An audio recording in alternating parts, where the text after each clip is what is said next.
কি হয়েছে এইভাবে একটা দুর্ঘটনা? মানে উনি কি, ওনার নাম কি? ওনার নাম হচ্ছে হেজন দেবনাথ। কি করেন উনি? উনি একজন মানে অটো রিক্সা চালক। আপনার কাকু? কি হয়েছে ঘটনাটা? কি হয়েছে? ঘটনা হয়েছে মানে আজকে সকালে আমরা তাইনে রিজার্ভে যায়, তো এই লেগে আমরা সবসময় মানে মনে করি যে বাইরে থাকি রাত্রে, ধরেন রাতে অনেক সময় 12টা 1টা বা এমন টাইমে আই। তারপরে কালকে আমরা অনেকবার কল টল করছি, মানে কল টল দিচ্ছে না। তারপরে এবার সকালে একজনে আমরা খবর, মানে এদিকের একজনে বাগানে গাছ কারণ একজনে খবর দিচ্ছে যে মানে এখানে ফুটা রয়েছে একজন। সকালবেলা দেখছেন? সকালবেলা দেখছে। তারপরে এবার আমরা বাড়িতে খবর পাঠাইছি, তারপরে আমরা আইসি। তো এখানে এই কলা, তারপরে পয়জন, কুরাডন বিষ দেখা যাচ্ছে ঘটনা। এটা তো দেখা যাইতেছে অনেকে কেউ খাবার টাবার দিচ্ছে বললে মনে হইতেছে আর কি। কেউ তো এমনি পার্সোনাল শত্রু কেউ নাই যদিও, তারপরেও এখন ব্যক্তিগত কোনো শত্রুতা নেই। ব্যক্তিগত কোনো শত্রুতা নেই।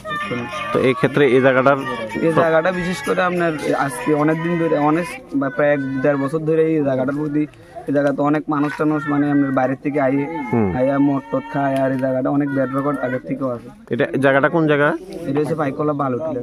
মানে এই জায়গার মধ্যে এরকম অসামাজিক কিছু কার্যকলাপ চলে? সবসময় চলে। সবসময় চলে? তো ওই জায়গাতে কিছু অন্য কিছু সন্দেহ হইতেছে তোমাদের? হইতেছে হয়তো কিছু দেখছে হয়তো কেউ না, মানে দেখছে হয়তো কিছু। ওনার কয়টা সন্তান? ওনার 2জন ছেলে আছে, একজন 4 বছর মতো, আর একজন 12-13 বছর। 4 বছর আর 12 বছরের বাচ্চা 2জন আছে। উনি কি একমাত্র যে সংসার প্রতিপালনের জন্য? এখন সংসারে আর অন্য কেউ নাই যে সংসার? না, বাবা মানে আমার দাদু আছে, দাদুও প্রায় 6 মাস আগে, মানে উপার্জনটা তাদের উপরে নির্ভর করতো। তখন বাচ্চারা পুরোটাই অসহায় হয়ে গেছে ফ্যামিলি।